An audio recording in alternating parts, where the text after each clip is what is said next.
이렇게 매주 통계 특강이 있다 보니까 점점 사람 수가 줄어드는 것 같아요. 너무 무리가 되는 진행인 건가요? 저는 사실 매주 이렇게 뵙게 돼서 친해질 수 있는 기회가 생기고 계기가 생겨서 개인적으로 정말 좋게 생각을 하고 있는데 생각보다 인기가 없어가지고 걱정이에요. 예, 사실 오늘 저희 그 토픽이 두 집단의 평균 비교입니다. T-테스트에 대해서 알아볼 건데요. 이제야 본격적으로 저희가 이제 많이 사용되고 있는 사용되고 있는 통계 기법에 대해서 알아보는 시간이 되는 거거든요. 전 시간까지만 해도 좀 논문 구조를 어떻게 써야 되는지, 그 논문의 구조를 좀 살펴봤고요. 그 다음 시간에는 이런 통계적인 기법, 그 inferential statistic이라고 해서 추리 통계 그 전에 기술 통계라고 해서 어떻게 그림을 그리고 또 이제 descriptive statistic이라고 해서 기술 통계, 즉 뭐 평균이라든지 표준 편자 이런 값들을 어떻게 구하고 그런 것들을 좀 살펴봤었어요. 그래서 오늘부터는 본격적으로 추리 통계 부분의 하나인 T-테스트를 시작으로 해서 추리 통계를 나갈 생각입니다. 그래서 오늘 이 시간에는 두 집단의 평균 비교인 T-테스트를 나갈 생각이고요. 그리고 다음 시간에는 집단이 두 개가 아니라 두 개 이상이 됐을 경우, 그때는 이제 아노바라는 거를 쓰거든요. 저희가 이제 아노바를 살펴볼 거예요. 그리고 아노바를 살펴보면서 상관 분석을 보고요. 상관 분석이 이제 회귀 분석의 시작점이에요. 그래서 상관 분석을 보고 단순 회귀. 단순 회귀라는 거는 독립 변수가 하나 있을 때 단순 회귀가 되거든요. 그렇게 하고요. 그리고 마지막 시간에는 다중 회귀 분석, 즉 독립 변수가 하나 이상이 되는 경우를 살펴보고 또 이제 마지막으로 여러분들께서 제일 많이 연구하시는 게 설문지 연구 많이 하시잖아요. 설문지 연구라는 거는 검사지가 있고 검사지를 통해서 설문을 하고 그리고 이제 그 자료를 수집을 하고 그걸 가지고 이제 통계를 이용을 해서 결과값을 얻는 건데 그때마다 매번 하셔야 되는 게 이 검사지의 신뢰도와 타당도 검사를 하시거든요. 신뢰도 타당도 검사를 어떻게 하는지 통계 기법으로 그것까지 살펴보면서 통계 특강을 마치고자 합니다. 그래서 오늘 이 시간에는 사실 나갈 게 굉장히 많아요. 왜냐하면 이제 추리 통계 시작이기 때문에요. 추리 통계 정말 본격적으로 T-테스트, 아노바 이런 것들, 가설 검증을 하는 거거든요. 이런 것들을 정말 시작을 하기 전에 기본적으로 조금씩 알아두셔야 되는 기본 지식들이 있어요. 예를 들어 뭐 가설 검증은 어떻게 하는 건지, 정규 분포는 뭔지, 표준 분포는 뭔지 그런 것들을 조금 알아두셔야 되는데 저희가 지금 통계 수업이 아니잖아요. 그러니까 특강이기 때문에 제가 자세하게 설명을 드리지는 않을 거고요. 정말 필요하다고 생각하는 부분만 제가 설명을 드리도록 하겠습니다. 그리고 나서 T-테스트를 좀 설명을 하도록 하고요.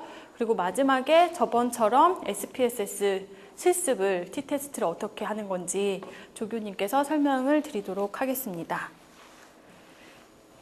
네, 제가 아웃라인 설명드렸는데 처음에 정규 분포 설명드릴 거고요. 그리고 표집 분포 설명을 드릴 거예요. 그 다음에 가설 검증, 즉 가설 검증, T-테스트, 아노바 이런 게 다 가설 검증인데요. 그 가설 검증이 어떤 방식으로 하는 건지 기본적인 설명을 드릴 거고요. 그리고 나서 본격적으로 T-테스트를 설명을 드릴 건데 T-테스트는 두 집단의 평균 비교잖아요. 이 두 집단이 독립적인 집단인지 아니면 두 집단이 서로가 굉장히 종속돼 있고 서로 이렇게 관련성이 있는 집단인지에 따라서 T-테스트의 종류가 두 가지로 또 나뉘어져요. 이 두 가지에 대해서 설명을 드리도록 하겠습니다.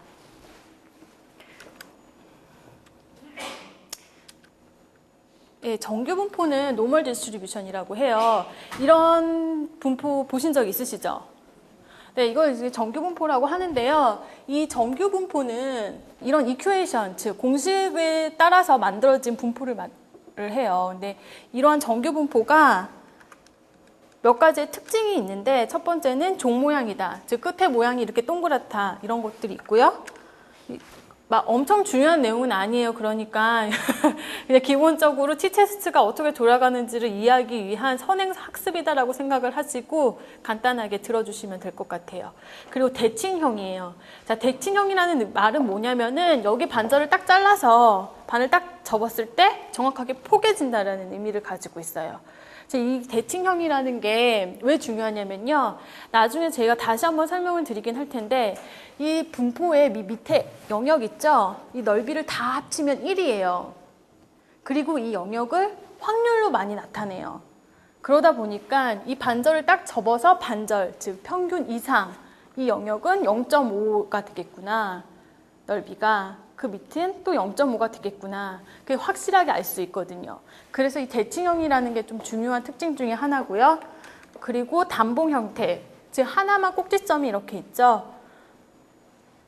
그리고 이 꼭지점을 중심으로 평균과 중심값과 최빈치가 다 같아요.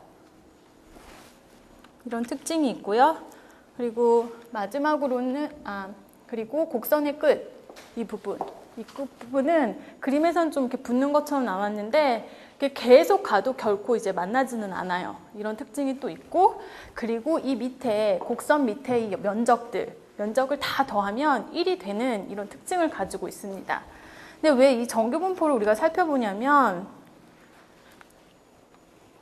모집단이 저희가 처음에도 계속 설명드렸는데 모집단을 다 살펴볼 수가 없잖아요. 접근하기가 불가능하고 그런 경우가 은근 많은데 그래서 저희가 모집단에서부터 표본을 추출을 해요. 그렇죠? 그리고 표본의 특징을 살펴보고 그걸 가지고서는 모집단의 특징을 추정을 하고 추리를 하죠.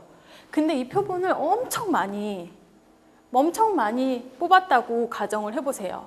그러면 수학적으로 이 표본의 숫자들이 정규분포를 이루어요. 분포를 만약에 플러스 시키면은 다시 한번 설명을 드릴게요. 예를 들면 이 모집단이 이렇게 있었어요. 모집단에서 샘플을 뽑았어요. 또 뽑고 또 뽑고 그래서 무수히 반복을 했어요. 그리고 모집단을 가지고서는 뭐 평균값이든 중앙값이든 무슨 값을 계산을 이렇게 했어요. 한 다음에 이거의 분포를 그리면은 이와 같이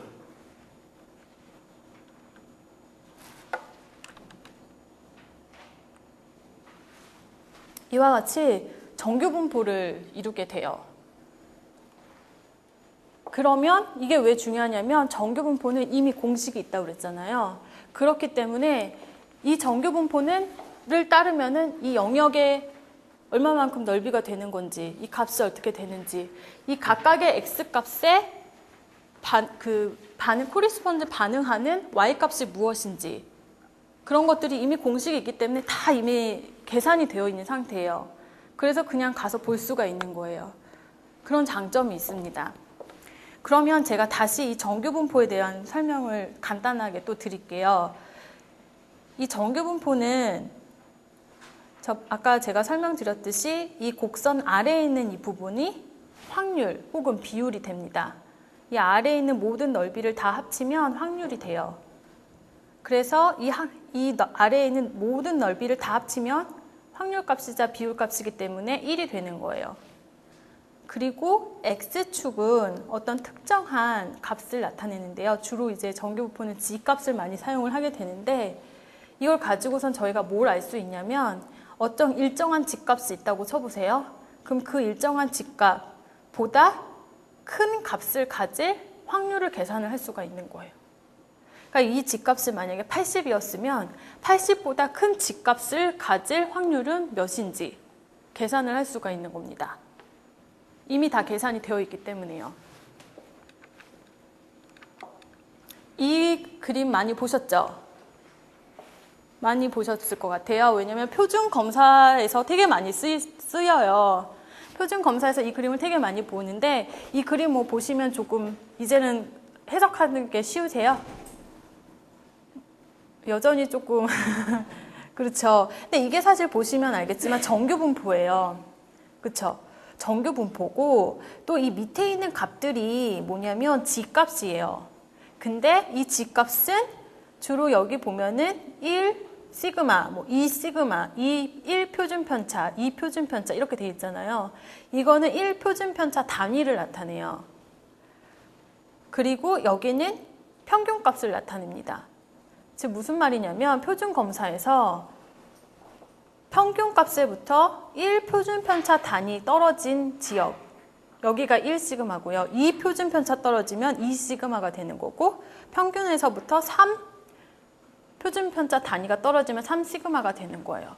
근데 이게 왜 쓰이냐면요. 보시면 알다시피 이미 계산을 통해서 1 시그마가 떨어져 있을 경우에는 전체 68.2%가 이 안에 들어가요. 그리고 2 시그마는 전체 95.4%가 이 안에 들어가요. 여기까지는 봐도 좀 이해가 좀 힘드실 수 있는데, 예를 하나 들어드리도록 하겠습니다. 예를 들어서 3,000명이 검사를 봤어요. 그리고 그 검사 점수가 정규 분포를 이룬다고 했을 때 평균이 26이고 표준 편차가 3입니다. 그러면 여기 이게 값이 평균이 26이니까 이 지점이 26이 되는 거예요. 그리고 1 표준 편차가 떨어지기 때문에 평균에서부터, 그럼 여기가 몇 점이 되는 건가요? 29점이 되는 거죠. 그리고 여기는 32점이 되는 거예요. 여기까지는 이해가 되세요? 그렇다면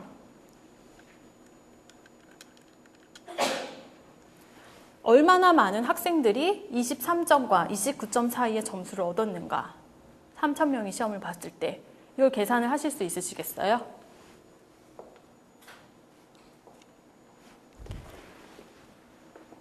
(23점과 29점) 사이는 이 영역에 되겠죠. 그리고 23점과 29점 사이, 만약에 이 점수들이 정규 분포를 이룬다면 이 두 점수 사이에 들어가는 비율은 68.2%가 이 점수 안에 들어가 있다는 소리예요. 그래서 3,000명이니까 3,000 곱하기 68.2%를 하면 2,046. 그래서 2,046명의 학생이 23점에서 29점 사이의 점수를 얻었다. 이렇게 계산이 되는 거예요. 이런 의미에서 이렇게 사용이 됩니다. 정규 분포가. 여기까지는 좀 이해가 되시죠? 예.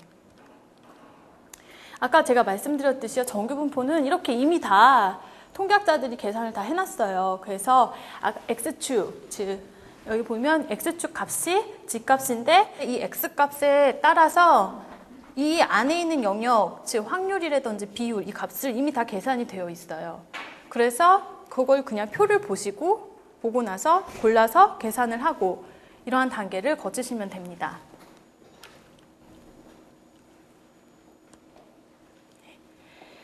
자, 여기까지는 정규 분포에 관해서 설명을 드렸고요. 그 다음엔 표집 분포에 대해서 설명을 드릴게요.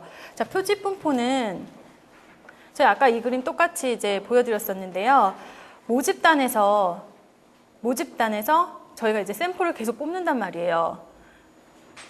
표집 분포는 사실은 우리가 평균치를 계산을 하면 평균치를 가지고서는 분포를 이렇게 그리면은 그걸 표집 분포라고 표현을 하는데, 예를 들면요. 모집단위 평균이 69.92고 표준 편차가 2.58이에요. 근데 제가 계속 설명을 드렸지만 보통의 경우는 모집단은 우리가 접근하기가 힘들잖아요. 그래서 그냥 가정으로 그냥 이렇게 점수가 알았다고 한번 가정을 해봅시다. 그리고 나서 표본을 뽑았어요. 표본을 뽑으면 한 표본 첫 번째 표본에서 뭐 그 10명 정도 표본 수가 있고, 두 번째 표집 뭐 이런 식으로 뽑은 다음에 첫 번째 표집에서 평균을 계산을 하고, 두 번째 표집에서 또 평균을 계산을 하고, 세 번째 표집에서 또 평균을 계산을 했다고 쳐보세요. 그럼 여기 이렇게 평균이 나오죠. 이 평균값을 가지고서는 분포도를 만약에 그리면 이게 무수히 반복이 됐으면 정규 분포 모양을 가지게 되고요. 이 평균값을 가지고선 지금 분포도를 그렸잖아요. 이거는 또 다른 이름을 붙여줘요. 그걸 바로 표집 분포라고 그래요. 혹시 차이점을 이해하시겠어요? 정규 분포는요, 우리가 검사를 했어요. 그러면은 거기 검사 점수가 있잖아요. 점수를 가지고선 분포도를 그리면 그게 그냥 정규 분포라고 하고, 표집 분포라는 거는 뭐냐면 표집 분포라는 거는 평균값이든 중앙값이든 최빈치든 평균치, 통계치를 우리가 구하잖아요. 계산을 해서. 그 통계치를 가지고서는 분포도를 그리면 그거를 표집 분포라고 표현을 합니다. 그냥 똑같은 분포이긴 한데 그 사용하는 방법이 다르기 때문에 이름을 지어줬어요. 즉 이거는 평균치들의 값을 이렇게 분포도를 그린 거예요. 그 전에는 우리 점수를 가지고서는 분포도를 그린 거고요. 그리고 t-테스트부터는요. 이 평균치들을 가지고 그린 분포도를 이용을 해요. 표집 분포를 이용을 한다는 겁니다.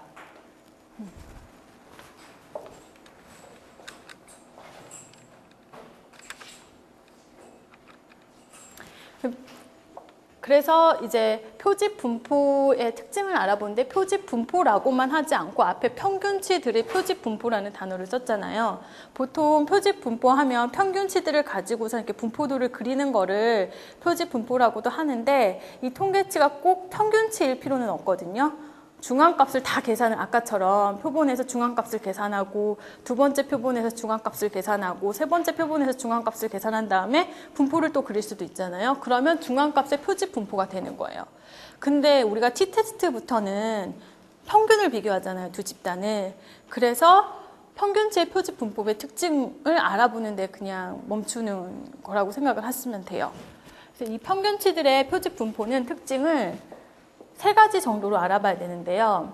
첫 번째는 이 표집 분포의 평균이 어떻게 되는지, 두 번째는 표집 분포의 분산은 어떻게 계산이 되는지, 마지막은 표집 분포의 모양이 어떤지.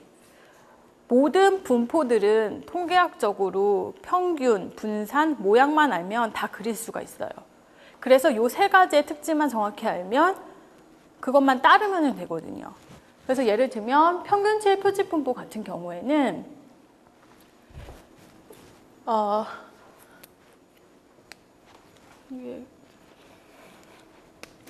이렇게 분포도를 보이세요? 안 보이시죠? 네. 분포도를 이렇게 그리게 되면 분포도에서 평균이 있어요. 이 표집 분포도 평균이 있거든요. 이 표집 분포의 평균은 모집단의 평균과 같습니다. 그게 첫 번째 특징이고요. 두 번째는 이 표집 분포의 분산을 구해야 되잖아요. 이 분산은 모집단의 표준 편차에서 표본이 있으면 표본의 크기, 표본의 숫자 있죠. 그거를 스퀘어 루트해서 나누면은 그게 바로 표집 분포의 표준 편차가 나옵니다.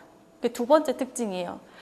즉, 분산이라든지 표본 편차는 표본의 크기를 고려를 해야 돼요. 표본 분포부터는요. 그래서 표본 분포의 표준 편차는 말이 너무 길기도 하고 또 다른 표준 편차이기 때문에 표준 오차라고 많이 사용을 해요. 그래서 어떤 분은 아마 좀 어떤 면에서 좀 헛갈려 하셨을 수도 있어요. 표준 오차는 뭐고 표준 편차는 뭐지? 이렇게. 그렇죠? 표준 편차는 그냥 점수들 사이에서 계산된 값이에요. 네, 이제 표준 오차는 평균치든 중앙치든 통계치 값을 가지고서는 표본을 분포를 그렸을 때 그 표본 분포의 표준 편차가 표준 오차라고 해요. 그리고 이제 t-테스트, 아노바 이런 데 붙어서는 표준 오차를 사용을 해요. 자, 마지막으로 모양은요. 만약에 모집단의 분포가 정규 분포를 이루게 되면은 표집 분포 역시 정규 분포를 따릅니다. 그런데 만약에 모집단의 분포가 정규 분포가 아닐 시에는요. 표집 분포는 표본의 크기가 증가할수록 정규 분포에 따릅니다. 그래서 전집의 형태와 상관이 없이 표본의 크기가 증가할수록 표집 분포는 정상 분포, 즉 정규 분포를 따르게 되는데 주로 그래서 30개 이상을 많이 얘기를 해요. 그래서 여러분도 혹시 예전에 t-테스트 돌려보신 경험 있으세요? 그러면 돌려보시면 이런 말을 많이 해요. 뭐 적어도 샘플 수는 25 이상은 됐으면 좋겠다. 30은 됐으면 좋겠다. 이런 말들을 좀 하거든요. 이런 경우는 샘플 수가 너무 작아. 10개나 뭐 5개 가지고 와서 통계를 돌린다. 그럼 샘플 수가 너무 적어서 안 된다. 이런 말을 많이 해요. 그 이유가 뭐냐면 t-테스트부터는 통계에는 가정이 있어요. 그 가정 중에 하나가 뭐냐면 그 점수들이 모집단의 점수들이 정규 분포를 이룬다는 가정이 있어요. 그 가정이 맞아야만 결과값이 타당도가 있는 거거든요. 근데 샘플 수가 많아지면 모집단의 형태에 상관없이 표준 분포가 정규 분포를 이루게 돼요. 그래서 적어도 샘플 수가 30개 이상은 돼야 된다라는 표현을 씁니다. 자, 지금까지 저희가 정규 분포랑 그다음에 표준 분포에 대해서 알아봤어요. 두 가지가 좀 구별이 되세요? 정규 분포는 그냥 검사를 했던지 뭐를 했었든지 우리가 점수를 얻었으면 그 점수를 가지고서는 쫙 분포도를 그렸으면 그때 가지게 되는 게 정규 분포예요. 그 다음에 표집 분포라는 거는 뭐냐면 모집단에서부터 표본을 이렇게 추출을 하고 그 표본에서부터 통계치 값을 계산을 하는 거예요. 통계치가 뭐 평균도 될 수 있고 중앙값도 될 수 있고 최빈치 값도 될 수 있고 T값도 될 수 있고 G값도 될 수 있고 아무튼 통계치 아무거나 계산을 해요. 그 계산을 한 것을 가지고선 분포를 그림을 그리면 그게 바로 표집 분포가 돼요. 그게 두 가지의 차이고 이제 T테스트부터서는 이 표집 분포를 사용을 합니다. 자, T테스트부터는 가설 검증을 사용을 하거든요. 제가 계속 나왔던 얘기인데 한 번 더 얘기를 하면은요. 모집단이 있는데 모집단을 저희가 접근을 할 수가 없는 경우가 많아요. 그렇죠? 그래서 샘플을 해요. 한 200명, 300명 설문조사를 한단 말이에요. 모집단으로부터 샘플을 뽑아서. 그러면 표본을 가지고서는 평균을 구하기도 하고 뭐 중앙값도 구하기도 하고 아무튼 이 표본의 특징을 막 살펴보잖아요. 이게 뭐 어떤 모양을 가졌는지 누가 어떤 점수를 가장 많이 가졌는지 하면서 이것저것 살펴본단 말이에요. 이 특징은 모집단의 특징이라고 보긴 어렵죠. 이거는 그냥 샘플의 특징이에요. 그러면 이 샘플의 특징을 가지고선 모집단의 특징을 추리를 하거나 추정을 해야 될 필요가 있잖아요. 그때 이제 사용을 하는 게 추리 통계입니다. 그 추리 통계를 위해서 사용하는 방법이 두 가지가 있는데요. 하나는 가설 검증이고 다른 하나는 추정, 에스티메이션이라는 방법이 있어요. 저희는 가설 검증에 대해서 알아보도록 하겠습니다. 이 T테스트든 아노바든 리그레션이든 이 통계 특강에서 하고 있는 부분들은 다 가설 검증을 통해서 할 거예요. 그 말은 뭐냐면 T테스트든 아노바든 리그레션이든 다 가설 검증의 그 절차가 있고요. 그 절차를 그대로 다 따르시면 되는데 딱 몇 가지만 달라요. 뭐가 다르냐면 T테스트는 T 통계치, T 스태티스틱, T 통계치를 쓰는 거고요. 아노바는 F 통계치, F 통계치를 쓰는 거고 리그레션은 또 다른 코릴레이션 관련된 통계치를 쓰는 거예요. 근데 T테스트를 써요. T 통계치를 써요. 리그레션도요. 회귀도요. 그런 식으로 그냥 통계치를 무엇을 쓰느냐에 따라만 달라요. 그리고 통계치가 달라지니까 통계치를 가지고서는 우리가 분포를 봐야 되는데 표본 분포가 있죠. 그 표본 분포가 또 달라지는 거예요. 그래서 T 테스트는 T 디스트리뷰션을 봐요. 아노바는 F 통계치를 쓴다고 그랬죠. 그래서 F 디스트리뷰션을 봐요. 회계 분석은 T 통계치를 쓰기 때문에 T 디스트리뷰션을 보고요. 맞아요.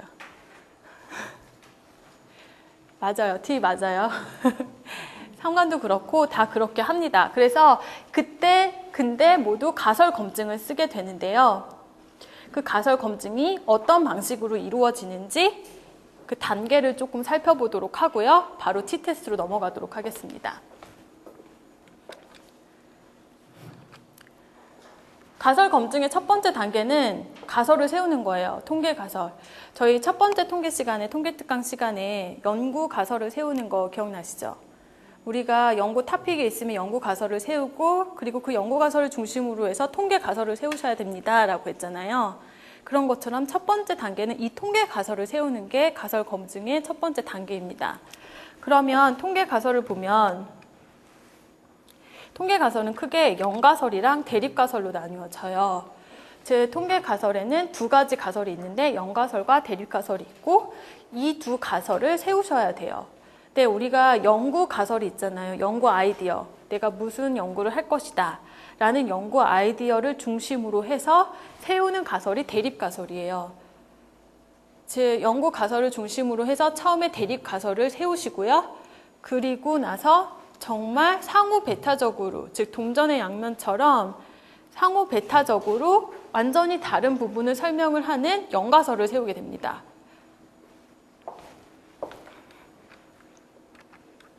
예를 들어 드릴게요.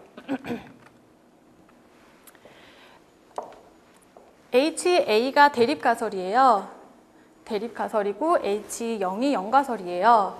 자, 대립가설을 먼저 세우잖아요. 이 첫 번째를 보시면은 첫 번째는 평균이 제가 어떤 집단에 대해서 이제 뭐 조사를 하려고 해요. 그 집단에 검사를 뭐 했다고 쳐봅시다. 그럼 그 점사의 점수 평균이 100이 아닐 것이다. 이게 바로 대립가설입니다. 그러면 이거와 정말 상호 배타적으로 100일 것이다가 상호 완전히 배타적인 거죠. 그게 이제 연가설을 세우게 되는 거예요. 다른 것들은 첫 번째 두 번째 예 같은 경우에는요. 평균이 50보다 클 것이다. 그게 저희 연구 가설이에요. 그래서 거기에 맞춰서 대립가설을 세웠어요. 그리고 전혀 상호 배타적으로 연가설인 평균이 50보다 작거나 같을 것이다. 이런 식으로 세웁니다. 저희가 이제 T테스트를 하기 때문에 T테스트 관련된 가설 설정을 어떻게 하는지 보여드릴게요. 가설 세우는 거 보시면 첫 번째 이거 HA는 대립가설이죠. 이걸 보시면은 첫 번째 평균이고 이건 두 번째 평균이에요. 두 번째 집단의 평균이에요. 즉 저희 연구 가설이 뭐였다는 소리냐면 두 집단의 평균이 같지 않다예요. 이거 이해되시죠? 즉 평균 첫 번째 평균은 그러니까 평균의 차이가 0이 아니겠죠. 같지 않으니까. 그렇죠? 두 집단의 평균이 같지 않다가 제 연구 가설이고 그거를 중심으로 해서 대립 가설을 세운 거예요. 그리고 나서 거기와 전혀 상호 배타적으로 같다가 연가설이 되는 겁니다. 자, 두 번째로 들어가 볼게요. 근데 어떤 경우에는 두 집단의 평균이 같다, 안 같다 이렇게도 연구를 하기도 하지만 또 이런 경우도 있잖아요. 한 집단이 다른 집단의 평균이 보다 크다, 작다 이런 것도 하잖아요. 그런 경우에는 통계 가설을 어떻게 세우냐면 여기 보시다시피 첫 번째 평균이 이거는 뭐죠? 두 번째 평균보다 크다. 그쵸? 그래서 첫 번째 평균, 첫 번째 집단에서 평균에서 두 번째 집단의 평균을 빼면 0보다 크겠죠? 이건 그냥 간단하게 얘를 이쪽으로 이렇게 이동했다고 생각하시면 돼요. 그러면 첫 번째 평균이 두 번째 평균보다 크다. 즉, 제 연구 가설을 통해서 지금 대립 가설을 세운 거예요. 그리고 그거와 정말 상호 배타적으로 연가설을 세우는 거고. 이와 같은 경우는요. 만약에 제 연구 가설이 두 번째 집단의 평균이 첫 번째 집단의 평균보다 크다. 라는 거를 제 연구 가설이면 그거에 관련된 대립 가설, 통계 가설은 이렇게 세우게 되는 거죠. 그리고 거기와 전혀 상호 배타적으로 연가설을 세웁니다. 이해가 되시죠? 지금 이 보신 이것들은 나중에 한번 또 나올 건데요. T테스트에서 통계 가설을 어떻게 세우는지 항상 그냥 이거예요. 이것 중에서 세우시면 되거든요.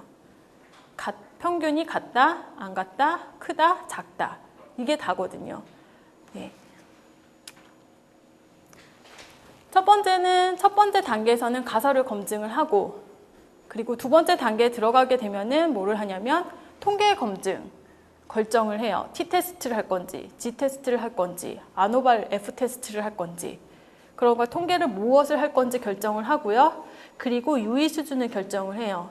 여기에서 유의 수준이라는 거는 주로 알파라고 하셔서 알파라고 그 포인 0.05와 0.01 이거 많이 들어보셨죠?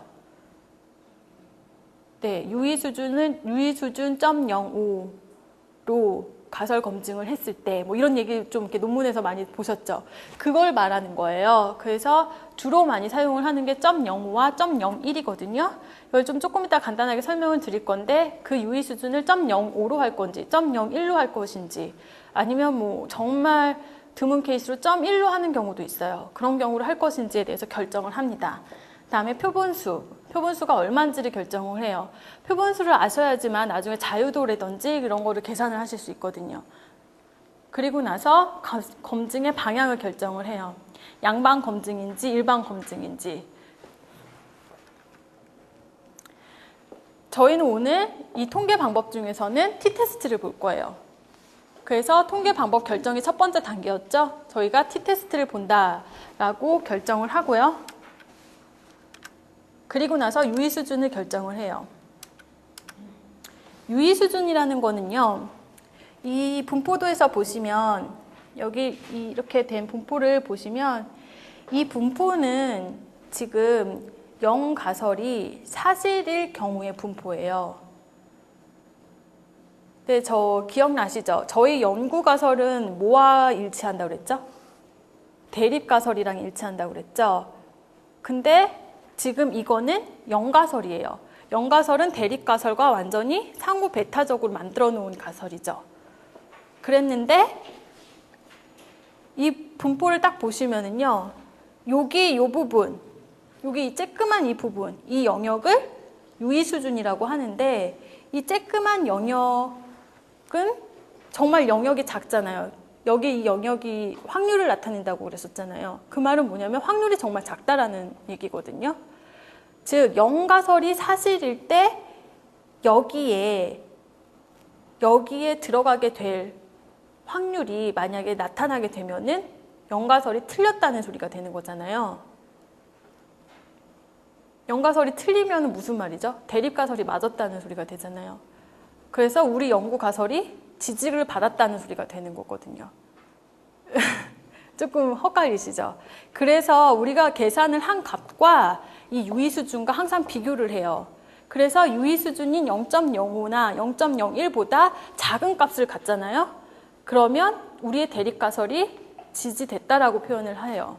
즉 영가설을 기각을 하는 거예요. 그리고 여기 보시면 첫 번째 그림에서는 두 영역으로 유의 수준이 나누어져 있어요. 그리고 두 번째 그림에서는 한 영역에만 유의 수준이 있거든요. 즉 이 말은 뭐냐면 양방 검증인지 하나는 일방 검증인지를 보여줍니다. 양방과 일방 검증의 차이는요. 여러분이 대립가설을 딱 봐셨을 때 부등호가 있으면은 양방 검증이 되는 거고요. 등호, 크고 작다 이런 경우에는 일방 검증이 돼요. 왜냐면은 크고 작다 그거 자체로 우리가 여길 볼지 알기 때문에 그런 거고요.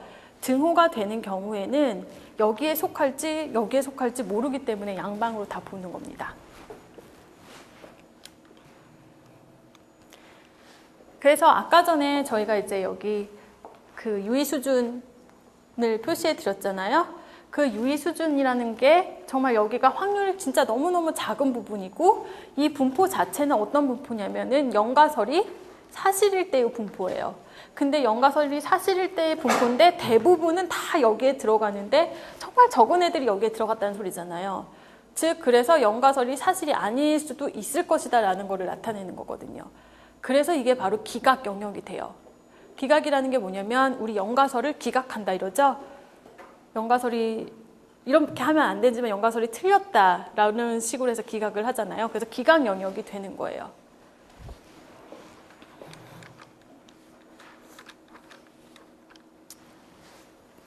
그 이제 세 번째로 가설 검증 방향을 결정을 해야 된다고 앞부분에서 얘기를 했는데요.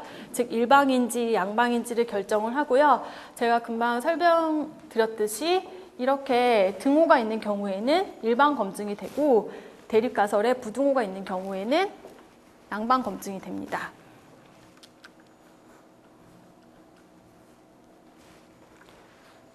다음은 이제 표본수예요. 표본수를 가지고서는 임계치 값을 구해야 돼요. 혹시 임계치가 뭔지 들어보신 분 없으시죠? 예.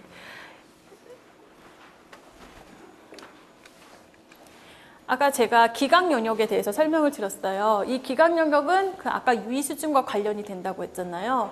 근데 이게 영역이에요. 영역이라는 말은 뭐죠? 여기 넓이라는 소리죠. 이 곡선 아래의 넓이라는 소리고, 그러면 이 곡선 아래의 넓이와 일치하는 이거를 나타내주는 이 x축의 값이 있을 거라는 거죠. 그쵸? 이 x축의 값은 분명히 영역의 넓이와는 달라요. 영역의 넓이는 유의 수준이에요. 그 알파, 그리고 확률 값이 되고 비율 값이 되는 거예요. 근데 그거와 서로 상호 관계하는 x 값이 있는데 이 x 값이 바로 임계치입니다. 그래서 나중에 우리가 이 임계치를요 구하게 되면은 t 테스트 같은 경우는 t 통계치를 구해요. 그리고 이 t 통계치와 임계치를 비교를 해요. 그래서 t 통계치가 이 임계치보다 크거나 크면은 여기에 속하는 거잖아요. 그래서 기각 영역이 되죠. 그래서 연가설을 기각합니다. 혹은 t 통계치가 임계치보다 작으면 수용 영역에 들어가죠. 그래서 연가설을 수용합니다. 이런 식으로 임계치를 가지고서도 결정을 해요. 지금 제가 이렇게 막 설명을 하면서 두 가지를 설명을 했어요. 뭘 설명을 했냐면 우리 대립가설을 세우고 연가설을 세우는데 연가설을 기각을 하기 위해서 결정을 하는 방식이 두 가지가 있다라는 거를 설명해 드린 거거든요. 혹시 아시겠어요? 하나는 사실은 똑같은 거예요. 뭐냐면 내가 한 연구가 여기에 속하는지 여기에 속하는지를 보는 거예요. 근데 하나의 방법은 뭐냐면 이 영역을 계산을 해서 이 넓이를 계산을 해서 이 넓이가 내가 한 것이 이 넓이보다 작은지 즉 이만큼인지 더 작은지 그래서 기각 영역에 있는지 없는지를 계산을 하는 방법이 첫 번째 방법이고 그 방법은 뭐냐면 유의 수준인 0.05나 0.01과 그리고 내가 계산한 값과 그 영역과 비교를 해서 하는 방법이고요. 두 번째는 그 영역을 알면은 그 영역과 그 영역이 어딘지를 가르쳐주는 이 x값이 있죠. 이 x값을 계산을 해서 이 x값, 여기 있는 값을 비교를 해가지고서는 결정을 하는 방법이 있는 거예요. 그게 뭐냐면 임계치와 t 통계치를 계산을 해서 두 가지를 비교를 하는 겁니다. 제가 한번 쫙 요약을 해드릴게요. 듣고 나서. 그 전에 그러면 임계치는 어떻게 계산을 하느냐. 주로 임계치는요. 여러분의 샘플이 있을 거 아니에요? 샘플을 가지고 자유도를 계산을 하고 그 자유도를 보고서는 통계책을 보면 딱 뒤를 넘기시면요. 분포도가 쫙 나와요. 계산된 게. 그거를 가지고서는 찾으시면 돼요. 거기에 이제 임계치가 나옵니다. 근데 사실 저희 통계 이 특강에서는 수업이 아니기 때문에 이걸 하나하나 설명을 드리기는 조금 그렇고요. 저희 지금 특강은 저는 제 생각에 이 통계를 쓰시는 분들이 그 정말 논문을 쓰시거나 통계를 쓰시는 분들이 이걸 다 계산을 해서 통계책을 찾으셔서 뒤에 분포를 보시고 이렇게 계산하실 분은 요즘에는 없으실 것 같아요. 그냥 SPSS 돌리면 다 나오거든요. 그러니까 이거는 기초적인 이론이니까 제가 다 설명을 드리는 거고요. 그래서 나중에 이제 SPSS를 어떻게 하는지 더 집중해서 보도록 하겠습니다.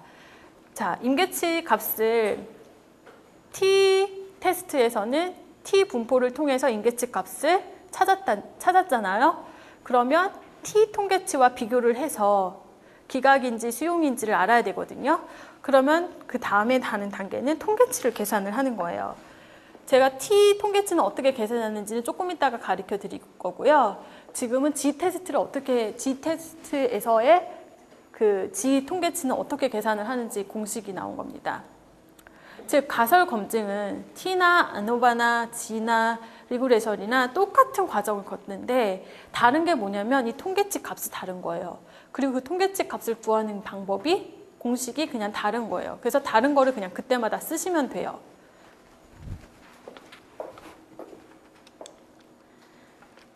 다음 단계는요. 가설에 따른 통계적 결정을 내립니다. 앞서 설명드렸는데요. 가설에 따라 통계적인 결정을 내리는 거는 두 가지의 결정이 있어요. 연가설을 기각하고 하나는 연가설을 기각하지 않는다 입니다. 네, 조심스러운 접근이죠.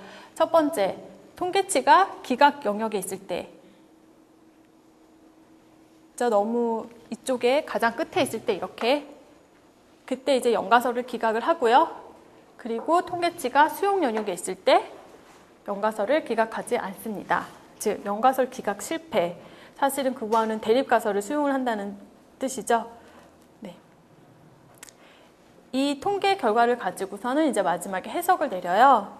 어떤 방식으로 해석을 내리냐면요. 연가설 기각 같은 경우에는 우리가 내린 연가설이 통계적으로 유의미하게 기각되었다. 혹은 어떤 집단회가 처치를 했을 경우에는 처치가 통계적으로 유의미하다. 혹은 우리가 내린 대립가설이 연구 주제가 두 집단의 차이가 있다, 평균 차이가 있다. 그러면 두 집단이 통계적으로 유의미하게 평균이 차이가 있다. 이런 식으로 결론을 내립니다.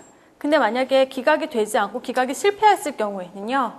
이런 말을 써요. 연가설이 기각이 통계적으로 유의미하지 않다. 결과가 통계적으로 유의미하지 않다. 혹은 처치가 통계적으로 유의미하지 않다. 혹은 결과가 우리가 대립가설, 즉 연구가설을 따라서 대립가설을 세웠죠.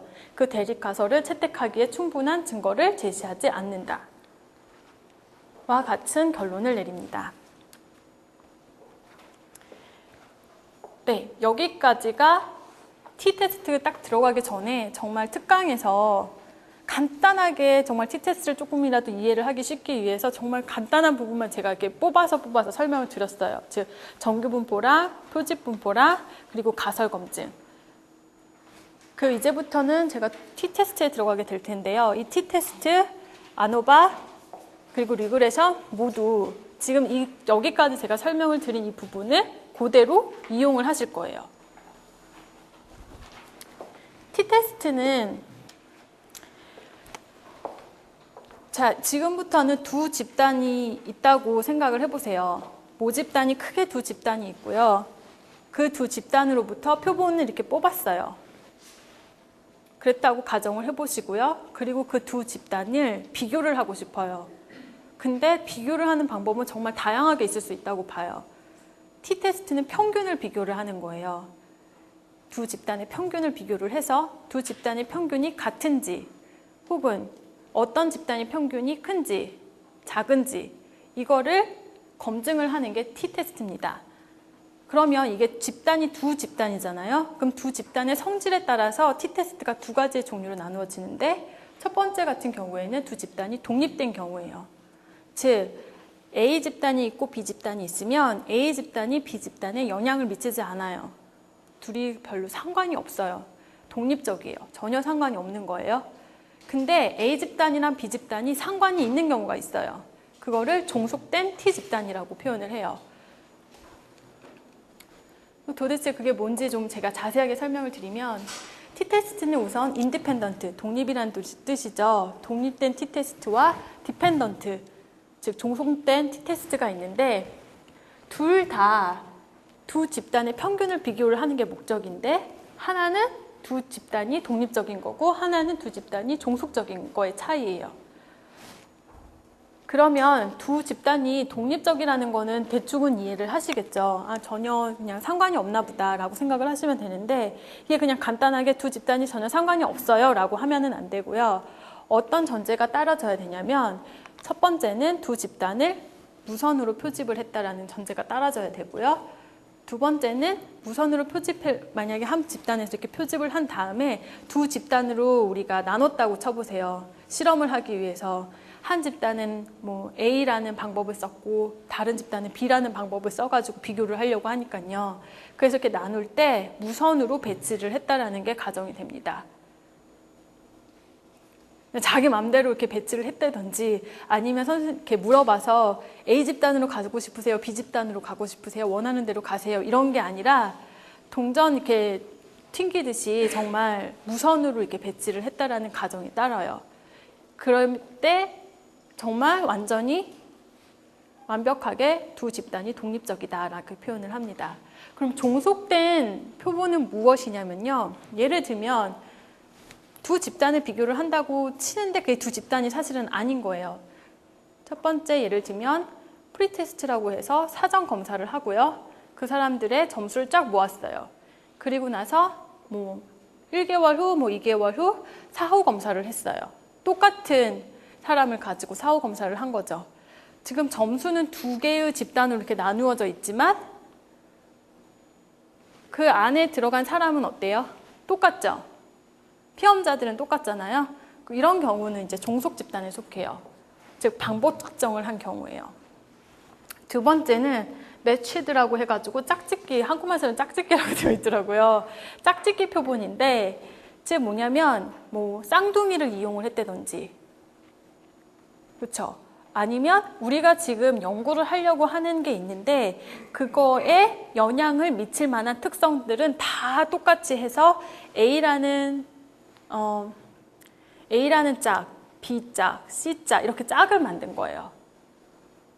그래서 뭐 나이도 똑같이, 성별도 똑같이, 그 가정 환경도 똑같이 뭐 이런 식으로 특징을 정말 비슷한 사람들끼리 맞춰서 짝을 이렇게 만들어 놓고, 그리고 한 명은 A 집단으로, 한 명은 B 집단으로 가서 실험을 하든 점수를 얻든 해서 그거를 비교를 하는 것.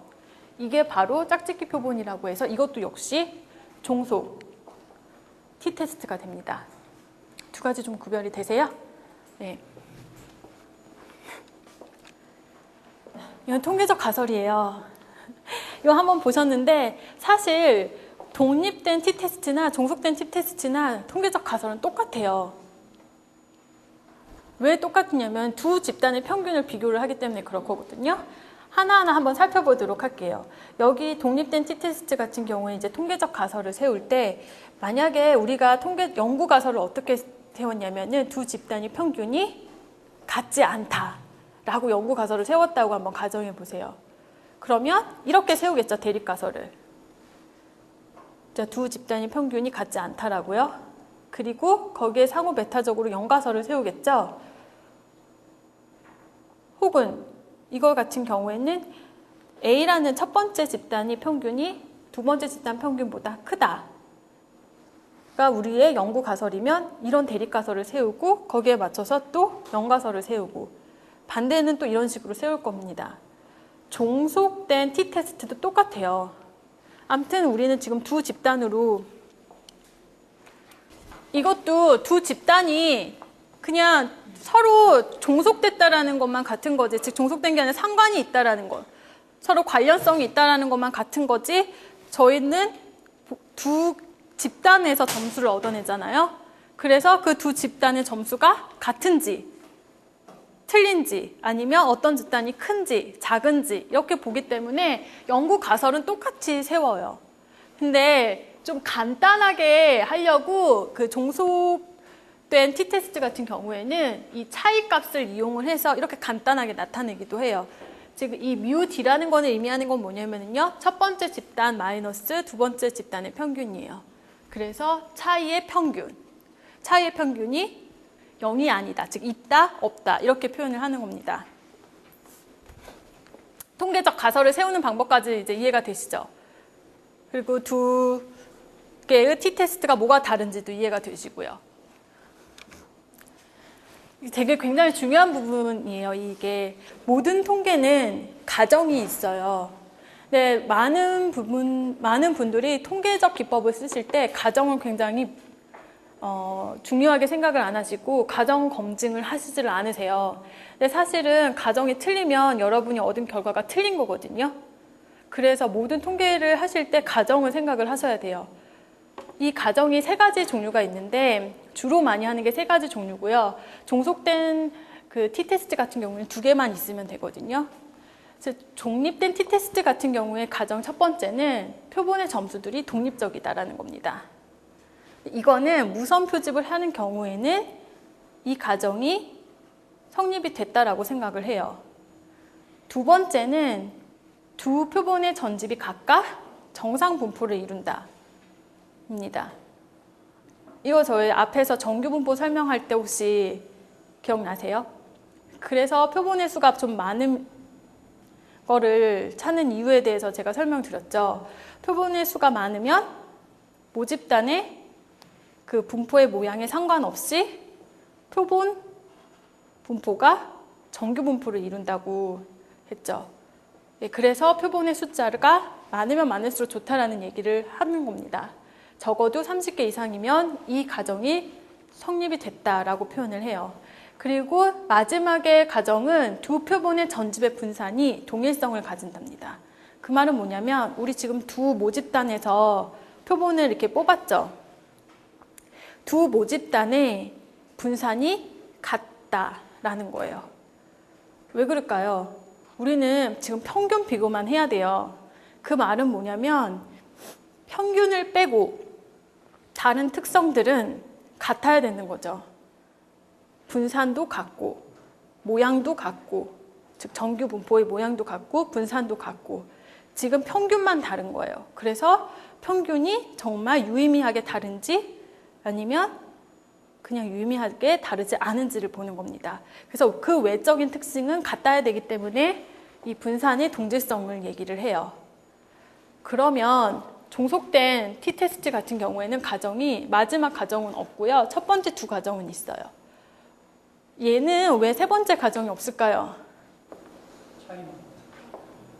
아니요, 그거는 그럴 수도 있는데요. 왜 그럴까요? 같은 피험자를 썼잖아요. 그쵸? 같은 피험자를 쓰거나 아니면 정말 종속됐다, 즉 특징이 다 같은 사람을 맞춰서 쓰죠. 그래서 모집단이 두 개의 분산이 같을 거라고 당연히 생각을 하는 거예요. 그래서 마지막 가정은 없습니다. 그래서 이제 이 두 가정을 잘 생각을 하시고 분석을 시작을 하셔야 돼요. 다음으로 이제 t-테스트의 가정이 있고요. 그리고 이제 t-테스트의 분포가 t-분포가 어떻게 생겼는지 보여드릴게요. 이게 지금 t-분포예요. 이 t-분포를 보시면 여기 보면은 df라고 적혀져 있죠. 이게 의미하는 거는 자유도예요. 자유도는 어떻게 계산이 되냐면 샘플수 있잖아요. 우리 표본수. 거기에서 마이너스 1을 하면 자유도 값이 나오는데 t-분포부터는 자유도 값에 따라서 t-분포의 모양이 달라져요. 그래서 이 자유도의 값이 즉 표본의 수가 많으면 많을수록 무한대로 가면 갈수록 정규 분포에 가까워집니다. 이 말은 무슨 뜻이냐면 왜 우리가 이걸 알아야 되냐면요. 나중에 왜 임계치도 계산을 하시고 그렇잖아요. 그 임계치를 매번 계산을 할 때 다른 자유도는 다른 t-분포를 가지고 있기 때문에 거기에 맞는 계산을 또 다른 값들이 나와요. 그래서 이게 t-분포고요. 그 다음으로 이제 계산을 해야 되는 게 t-통계치 값을 계산을 해야 됩니다. t-통계치 값은 우리가 샘플을 이제 가지고서는 평균 계산을 하잖아요. 그걸 가지고 해서 나온 값을 t-통계치 값이라고 해요. 자, 이 독립된 t-통계치 값을 계산을 하는 방법은 이런 공식이고요.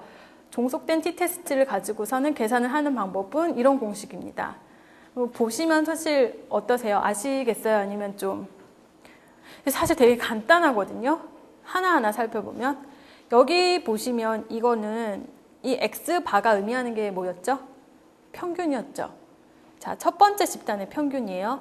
이건 두 번째 집단의 평균이에요. 첫 번째 집단과 두 번째 집단의 평균의 차이인 거예요. 우린 지금 평균의 차이 검증을 하는 거니까. 그리고 이거는 여러분의 연가설에 속해요. 그리고 이 밑에 부분은 표준 편차예요. 여러분 이제 뭐 통계를 얼마나 하실지 모르겠지만 계속 통계치 값을 계산을 하는 거는 항상 일정해요. 어떻게 계산을 하냐면요. 위에 있는 평균치 나누기 분산이에요. 평균치 나누기 표준 편차예요. t는 두 집단의 t-테스트이기 때문에 평균치, 즉 평균의 차이 나누기 표준 편차인 거예요. 모든 게 다 똑같아요. F도 그렇고 다 그래요. 계산하는 방법이. 지금 이거는 t-통계치이기 때문에 그리고 t-통계치는 두 개의 평균의 차이를 계산을 하고 싶었기 때문에 평균의 차이를 계산을 하고 그 다음에 표준 편차로 나눈 겁니다. 이 표준 편차 같은 경우도 이거를 계산을 하는 이유가 뭐냐면 두 모 집단의 이 분산이 있잖아요. 그거를 하나로 합쳐야 되기 때문에 합치는 과정에 있어서 이런 방식으로 해서 계산을 하는 거예요. 자세한 공식은 수업을 통해서나 아니면 제가 나중에 따로 설명을 드리도록 하겠습니다.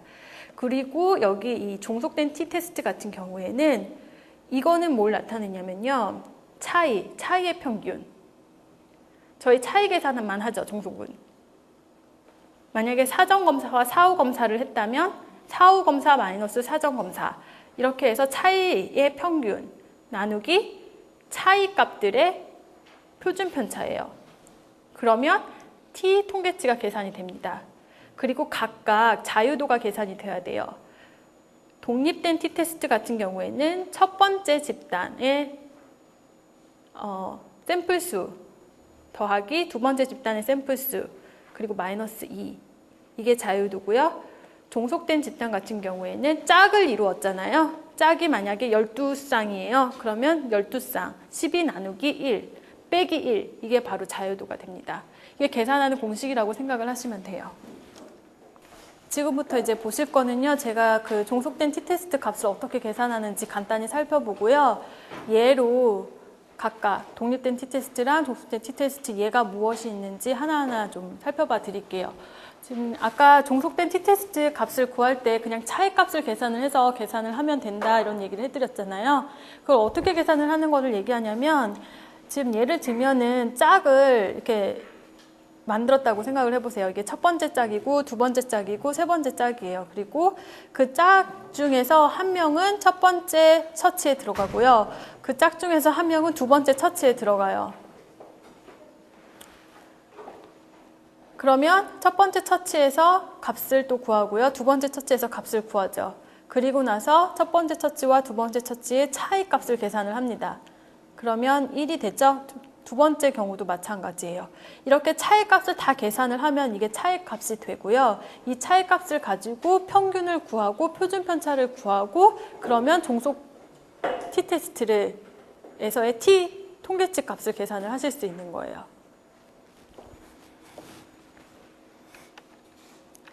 자, 예를 하나 드리도록 하겠습니다. 첫 번째 예는 독립된 t-테스트예요. 어떤 한 연구자가 초등학생의 읽기 능력을 향상시키기 위해서 두 종류의 방법을 사용을 했는데요. 그 두 종류 방법이 차이가 정말 있는지 그리고 어떤 방법이 더 좋은지 그걸 알아보고 싶은 연구 가설을 세웠어요. 그래서 15명의 학생들을 무선으로 선발을 했어요. 그리고 무선으로 두 방법에 배치를 했습니다. 이제 총 30명의 샘플 수가 되는 거죠. 자, 그 다음에 t-테스트를 0.05 유의 수준으로 검사를 했습니다. 자, 위에 이 부분은 좀 신경 쓰지 않으셔도 되고요. 자, 이게 자료값이라고 이제 예를 한번 가정을 해봅시다. 그래서 첫 번째 방법은 통해서 그 읽기 능력의 성적을 쫙 다 구했어요. 그리고 두 번째 방법에서 읽기 능력의 성적을 쫙 구했어요. 그리고 첫 번째 집단과 두 번째 집단이 정말 평균이 차이가 있는지 없는지 보게 되면 두 방법이 정말 차이가 있는 방법인지 아니면 어떤 방법이 더 좋은 방법인지 알 수가 있는 거예요. 그래서 이 점수를 가지고 처음에는 평균을 구하고요. 이 집단의 표준 편차를 구했어요. 그리고 두 번째 집단에서 평균을 구하고 두 번째 집단에서 표준 편차를 구합니다. 첫 번째 이제 가설 검증을 할 때 첫 번째로 해야 되는 게 뭐였죠?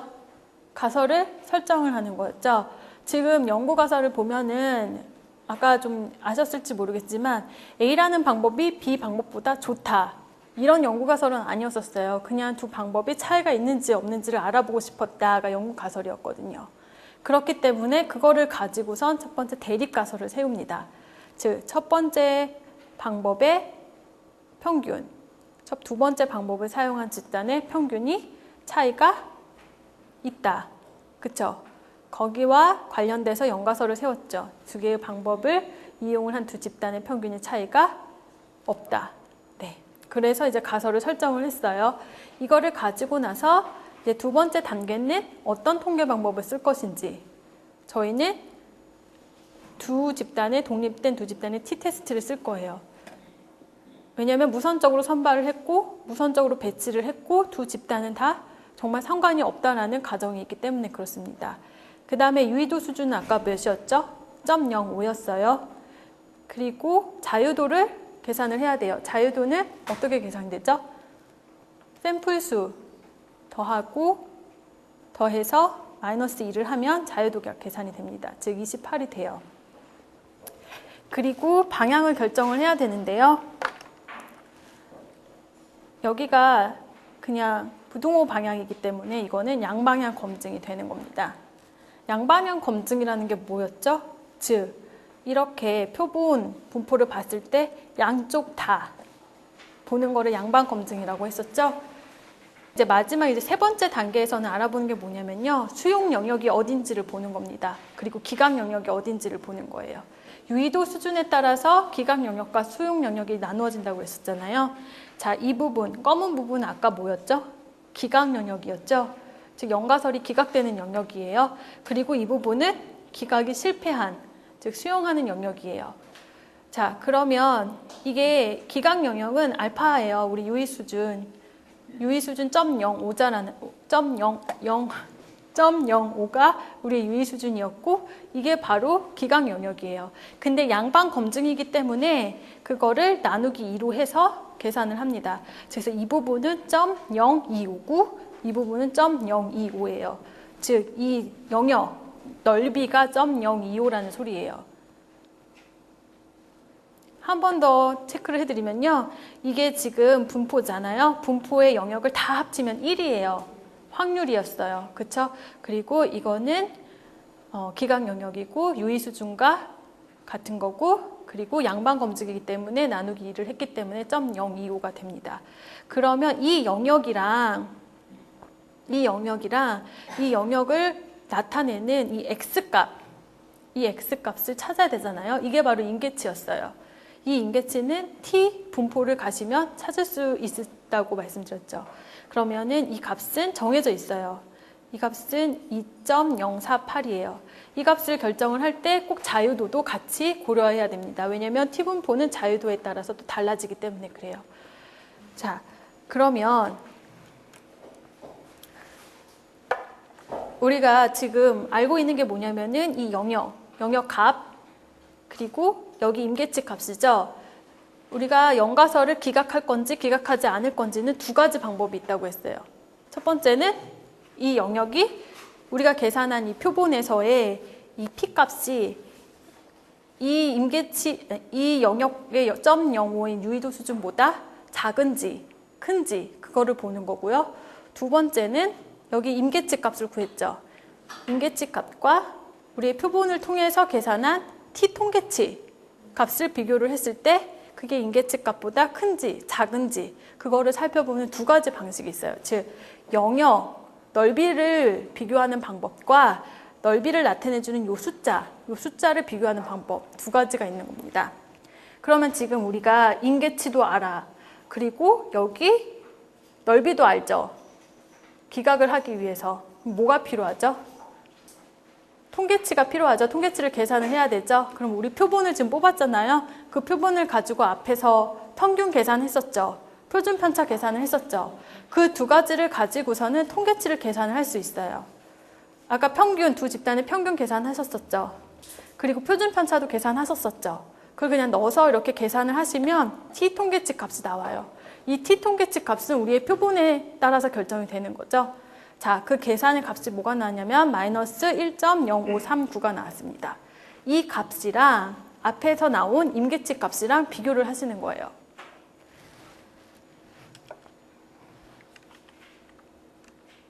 앞에 임계치 값이 플러스 마이너스 2.048이었어요. 즉 여기는 마이너스 2.048이고 여기는 플러스 2.048이고 우리의 통계치 값은 뭐 나왔죠? 마이너스 1. 몇몇 나왔죠. 그러면 어디에 속해요? 여기 A에 속해요? 아니면 B에 속해요? B에 속해죠. 그러면 이게 기각 영역이 아니죠. 즉 결론을 이제 내릴 수 있어요. 이거는 영가석 기각을 실패했다는 소리입니다. 즉 영가설을 기각했다는 거 실패했다는 거는 무슨 소리죠? 영가설을 수용을 그냥 하는 거죠. 즉 그 말은 뭐냐면 우리 지금 아까 연구자가 무슨 연구를 하려고 했었죠? 두 개의 방법이 다른지 같은지. 그래서 대립가설 기억나세요? 대립가설이 뭐였죠? 두 집단의 평균이 같지 않다였죠. 영가설은 뭐였죠? 두 집단의 평균이 같다였어요. 지금 영가설 수용 영역에 있죠. 즉 그래서 어떻게 해석이 되냐면 두 집단의 평균이 다르지 않다가 되는 거예요. 즉, 그래서 결과는 두 방법이 통계적으로 유의미하게 다르다는 것에 대한 지지를 하기 위한 충분한 증거를 제시하지 못한다. 이게 너무 길죠. 근데 이렇게 사실 정말 표현을 하셔야 해요. 예, 이런 얘기는, 자세한 얘기는 제가 좀 약간 그 통계 관련된 철학이 담겨져 있기 때문에 가설 검증 관련해서 자세한 내용 이제 나중에 수업 시간이나 나중에 얘기를 하도록 하겠습니다. 그리고 혹은 두 방법은 통계적으로 유의미하게 차이가 있지 않다 라고 결론을 내릴 수 있습니다. 자, 똑같은 거를 가지고서는 SPSS를 한번 썼다고 해봅시다. 네, 저번 시간에 이제 이렇게 핸드아웃으로 SPS를 좀 가지고 계시고 싶으시다는 분이 계셔가지고 제가 좀 넣었어요. 그 실습은 또 다시 진행이 될 겁니다. 아까 봤던 똑같은 점수예요. 이 점수를 SPSS에 입력을 한 거예요.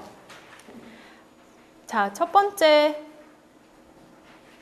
컬럼은 점수를 입력을 한 거고요. 두 번째는 집단을 입력을 한 거예요. 그러면 이 점수 18이라는 점수는 첫 번째 그룹에 속한다는 걸 보고 딱 아시겠죠? 여기서부터 12라는 점수는 두 번째 집단에 속한다. 그래서 두 번째 컬럼이 말해주는 거는 집단이 어디에 속하는지를 나타내 주는 거고, 첫 번째 컬럼은 점수가 어떻게 되는지를 보여주는 겁니다. 그리고 나서 분석에 가셔서요, 여기 compare mean이라는 거는 평균을 비교한다는 뜻이죠. 평균을 비교를 하고 independent, 독립된 평균 비교를 클릭을 하시면은요, 이게 딱 떠요. 그러면 우리가 지금 테스트를 하고자 하는 거, 검사를 하고자 하는 거는 아까 점수였죠? 점수를 여기에다가 놓고요. 그리고 이제 그룹이 어떻게 나누어지는지 결정을 하셔야 돼요. 그래서 1이라는 거는 첫 번째 그룹을 이야기하고 2라는 거는 두 번째 그룹을 이야기한다라고 정의를 해주고요. 이거 한번 바로 다시 처음부터 끝까지 천천히 실습 조교님께서 설명을 해드릴 거예요. 근데 혹시 집에 가셔서 참고하실 게 있으셔야 될 것 같아서 제가 넣은 거거든요. 예. 이렇게 해서 결과값을 이제 계속해서 OK를 딱 누르면 이런 결과값이 나와요. 다른 건 다 보실 필요 없으시고요. 마지막 요거, 이 표를 보시면 되는데요. 이 표에서 주의할 게 뭐냐면 두 가지가 이렇게 나와요. 보시면 여기 T라는 게 나오죠. 이게 우리가 아까 전에 계산한 T 통계치 값이에요. 그리고 DF가 나오죠. 이 DF는 자유도 값이에요. 그리고 이 SIG라고 하는 거는 뭐냐면요, 이 통계치 값이 X, 여기 X축에 있는 값이라면 여기에 상응하는 이 영역을 계산을 해준 거예요. 이게 바로 SIG예요. 그래서 이걸 보면은요, 딱 두 가지 방법으로 우리가 이거를 우리의 연가설을 기각할지 아닐지를 결정을 할 수 있습니다. 첫 번째는 이 T값을 보시면 돼요. 그쵸? 이 T값이랑 그리고 임계치를 구하셔야 돼요. 임계치를 찾으세요. 분포를 가가지고. 찾으셔서 비교를 하시면 되죠. 그쵸? 그래서 임계치보다 큰지 작은지를 보시면 돼요. 두 번째는 뭘 보시면 되죠? 영역을 제가 보면 된댔죠? 이 넓이를. 그래서 이 SIG 값을 보시면 돼요. 우리 유의도 수준이 어떻게 됐어요? 0.05였죠. 그래서 유의 수준은 0.05보다는 이 값이 어때요? 크죠? 그 말은 어떤 뜻이죠? 이렇게 그림이 그려져 있으면 여기가 0.05인데 지금 0.30이라면 더 큰 영역을 나타내죠. 그럼 더 크다는 거는 어디에 속해요? 수용 영역에 속하죠. 그래서 지금 이게 어떻게 된 거예요? 연가설이 기각된 거예요. 그래서 사실은 간단하게 보시는 거는 여기를 많이 보세요. 그냥 SIG 점수를 많이 보시고 이 점수가 0.05보다 큰지 작은지를 보시는 거예요. 그래서 0.05보다 크면 연가설이 기각이 실패. 0.05보다 작으면 우리 연가설이 기각했으니까 내 연구 가설이 좀 지지를 받는구나. 즉 평균 비교 같은 경우는 평균의 차이가 있다. 유의미하게 차이가 있다. 이런 결과가 나오는 겁니다. 근데 여기서 제가 한 가지 강조를 해드리고 싶은 게 뭐냐면 모든 통계 기법에서 뭐가 있다고 그랬죠? 가정이라는 게 있다고 했었잖아요. 아까 세 가지 가정 기억나세요? 독립된 표본에. 첫 번째는 모든 점수들이 독립적이다. 그거는 무선 표집을 하면은 알 수 있었어요. 그쵸? 두 번째는 뭐죠? 정규 분포를 이룰 것이다. 그거는 좀 표본수가 많아지면 정규 분포로 간다고 그랬었죠. 마지막의 가정은 뭐죠? 네, 두 모집단의 분산이 같다. 그 모집단의 분산이 같은지 어떻게 알아요? 그것도 역시 통계적인 기법을 써가지고 검사를 해요. t-테스트가 친절하게도 이미 해요. 이 앞에 보면 F랑 시그 있죠. 이게 11 테스트인데 여기에서 이미 두 집단이 모집단의 분산이 같은지 안 같은지를 똑같이 가설 검증을 해서 이 SPSS가 해서 보여줍니다. 그렇기 때문에 여러분이 보셔야 될 거는 또 요거예요. 요거를 보시고 이게 0.05보다 크면 이렇게 간단히 써서 그냥 그대로 하세요. 그러니까 0.05보다 크면 이 첫 번째 여기를 보시고요. 0.05보다 작으면 두 모집단의 분산이 같지 않다는 뜻이기 때문에 밑에를 보시면 돼요. 밑에 또 따로 웰체 에스핀 테스트라고 해서 이 SPSS는 계산을 해줘요. 그래서 여기 있는 값을 가지고서 여러분의 유의도 수준 0.05든 0.01이든 비교를 해가지고 결론을 내리면 됩니다. 좀 이해가 되세요? 실습 조교님께서 한 번 더 복습을 해드릴 거예요. 근데 뭐 간단해요. 그냥 보시고 그냥 디렉션, 제가 방향만 말씀드리면 이 점수를 보고 이게 0.05보다 커요. 이 값이. 그러면 위에를 보시고요. 0.05보다 작으면 밑으로 내려가세요. 그리고 나서 이거를 보셨을 때 이게 0.05보다 큰지 작은지에 따라서 연가설을 기각할지 수용할지를 결정을 하시면 됩니다. SPSS가 이제 계산기다 보니까 이 계산이 하나로만 나와요. 그러면은 여기 투테일이라고 되어 있죠. 이게 양방 검증이에요. 양방 검증을 했을 때 값이 계산이 나와요. 근데 우리 때로는 양방 검증이 아니라 일반 검증을 해야 될 때도 있거든요. 그때는 똑같이 하시면 안 돼요. 바로 그냥 비교를 하시지 마시고요. 만약에 이게 일반 검증이라는 게 뭐였죠? 부등호가 있는 경우에요. 크다, 작다 이런 거를 검증을 하실 때에는 이 값을 2로 나누세요. 2로 나눈 다음에 유의도 수준이랑 비교를 하시면 됩니다. 자, 이게 독립된 t-테스트인데요. 독립된 t-테스트 한 가지 그냥 예를 간단히 드릴게요. 자, 이거 같은 경우 이제 결과값을 이런 식으로 저희가 얻었다고 해보세요. 무엇을 알아보고자 했냐면 두 집단의 평균이 차이가 있는지 없는지를 검사를 하고자 했었습니다. 자, 이런 결과값을 얻었고요. 유의 수준은 0.05예요. 이런 경우 연가설을 기각을 하실 거예요? 아니면 수용을 하실 거예요? 네? 네, 기각인가요? 네, 왜죠? 그쵸, 어디 봐야 돼요? 여기 보시면 되죠? 시그 밸류 보시면 돼요. 이거 시그 밸류 보셔서 0.05보다 큰지 작은지, 그쵸? 지금 0.05보다 작죠? 그러면 연가설을 기각을 한 거죠? 즉 연가설을 기각했다는 건 뭐죠? 대립가설이 맞다는 걸 지지를 했다는 소리죠. 즉 그 말은 뭐죠? 두 집단의 평균이 유의미하게 차이가 있다라는 소리입니다. 이해되셨죠? 근데 물론 이거 하시기 전에 뭐부터 보셨어야 된다고 했죠? 제가? 네, 여기 먼저 보셔서 통계적 가정이 성립이 됐는지 안 됐는지를 먼저 보셔야 된다고 했잖아요. 그랬을 때 여기 시그 밸류가 0.05보다 크니까 위를 보시면 되는 거고, 작을 경우, 그런 경우에는 통계적 가정이 성립이 안 된 거기 때문에 밑에 다른 테스트를 한 이것을 보시면 되는 겁니다. 종속된 t-테스트 예를 좀 들어드릴게요. 닥터 쟈이라는 사람이 어떤 연구를 옛날에 했었냐면요. 그러니까 자라난 환경에 따라서 지능이 좀 다를 것이다.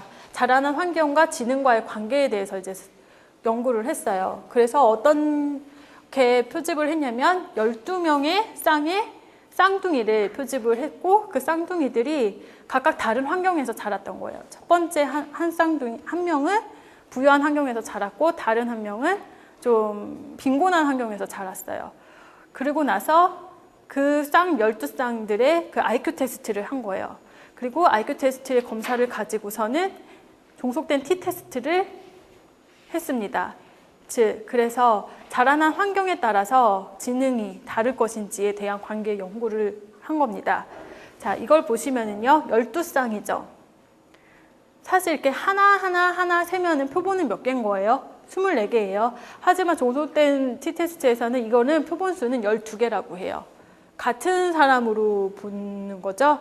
예, 그래서 12쌍이고요. 하나는 부유한 환경에서 자란 쌍둥이 중 한 명, 그 지능 검사를 한 거고요.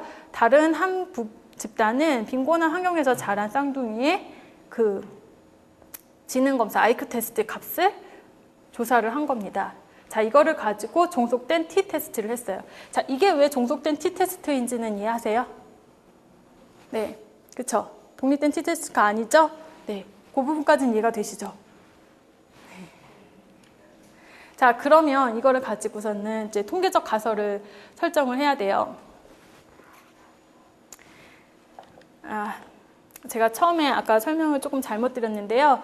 이 관계 연구를, 이 통계 가설 설정을 보면은 같다 안 같다가 아니잖아요. 즉, 보면은 이 연구 가설을 어떻게 세웠었냐면요. 그 부유한 환경에서 자란 아이가 지능이 더 높을 것이다를 연구 가설로 세웠었어요. 그러면 거기에 맞춰서 통계적 가설을 이제 이렇게 세우는 거죠. 여기 부분 이해가 되시죠?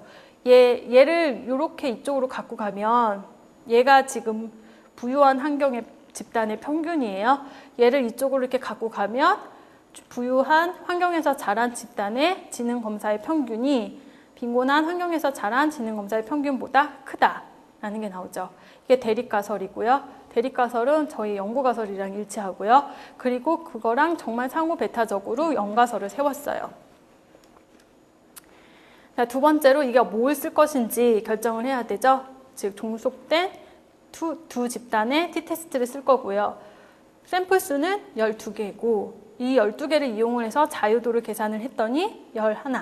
그쵸? 이렇게 계산을 하는 거. 그리고 유의 수준은 0.05로 할 것이고요. 그리고 여기가 같다, 안 같다가 아니라 크고 작다, 즉 등호가 존재하기 때문에 이거는 양방이 아니라 일방 테스트라는 걸 알 수 있습니다. 그쵸? 즉, 한 방향 테스트인 거예요. 그러면 한 방향이면 이 부분, 이게 유의 수준이라고 그랬죠. 유의 수준이고 또 기각 영역이죠. 이게 그러면 몇이 되는 거죠? 우리 유의 수준 뭘로 잡았죠? 0.05. 그쵸? 이 영역의 넓이, 이 영역의 넓이는 0.05예요. 그러면 이 0.05에 상응하는 이 x 값을 알아야 되잖아요. 여기 x축의 값. 이 값을 이 t 분포의 값을 이렇게 막 찾아보시면 그 값은 마이너스 1.796이다 라고 나와요. 그래서 우리가 이게 임계치라는 걸 아시고요. 우리의 유의 수준은 0.05라는 걸 알아요. 네. 다음으로 뭘 계산해야 되죠? 통계치 값을 계산을 하셔야 되죠. t 통계치 값.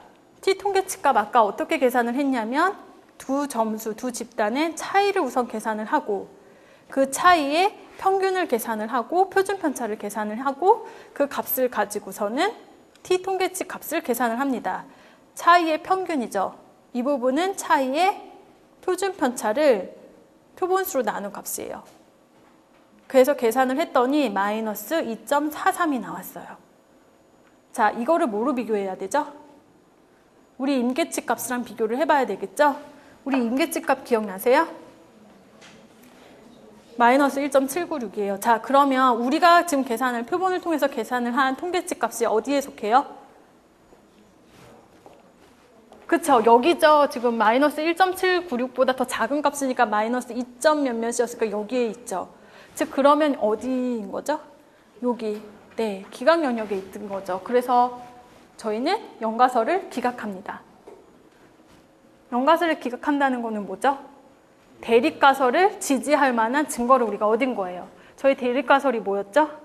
부유한 환경에서 자란 아이의 지능이 높을 것이다. 그거였죠. 그래서 결론은 부유한 환경에서 자란 사람의 IQ 점수가 빈곤 환경에서 자란 사람의 IQ 점수보다 높다는 통계적으로 유의미한 증거를 제시한다라는 결론을 얻을 수가 있습니다. 자, 이거를 그냥 그대로 SPSS로 돌린다고 생각을 해보세요. SPSS에다가 값을 이렇게 다 넣으세요. 첫 번째는 이 부유한 환경에서 자란 아이들의 지능검사 점수고요. 두 번째는 그 빈곤한 환경에서 자란 아이들의 지능검사 점수입니다. 조금 다르죠? 아까와는 형식이. 이렇게 된 다음에요.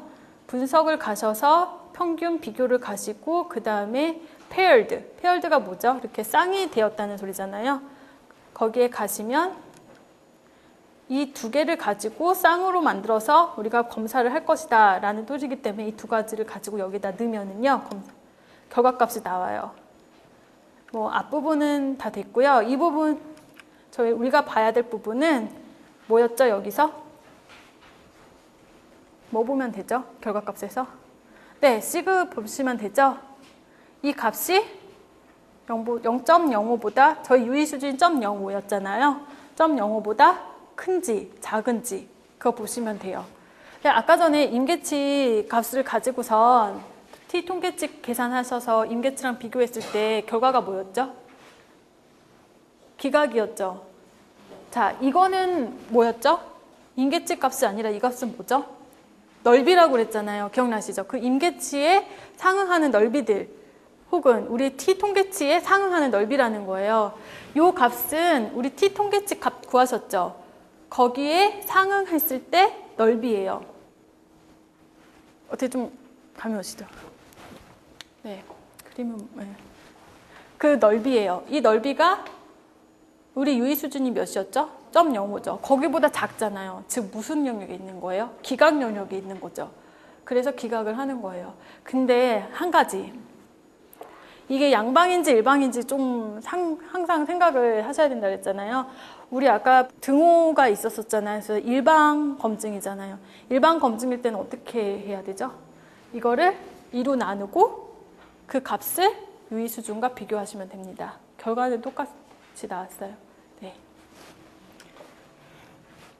하나만 예로 들고 이 특강을 마치도록 하겠습니다. 똑같이 했고요. 이런 가설을 가지고 있어요. 그리고 그리고 유의 수준은 0.05고요. 그래서 t-테스트를 돌렸는데 결과가 이렇게 나왔습니다. 자, 어떤 결론을 내리실 거예요? 연가설을 기각하실 건가요? 아니면 수용하실 건가요? 너무 쉬워서 말씀을 안 하시는 것 같아요. 네, 기각이죠. 왜죠? 이 점수가 0.05, 즉 유의 수준보다 작죠. 물론 이게 일방이기 때문에 또 2로 나누지만 정말 작기 때문에 그쵸. 이런 경우에 이제 연가설을 기각, 즉 우리의 대립가설을 지지할 만한 증거를 얻은 겁니다. 네, 여기까지 하도록 하겠습니다.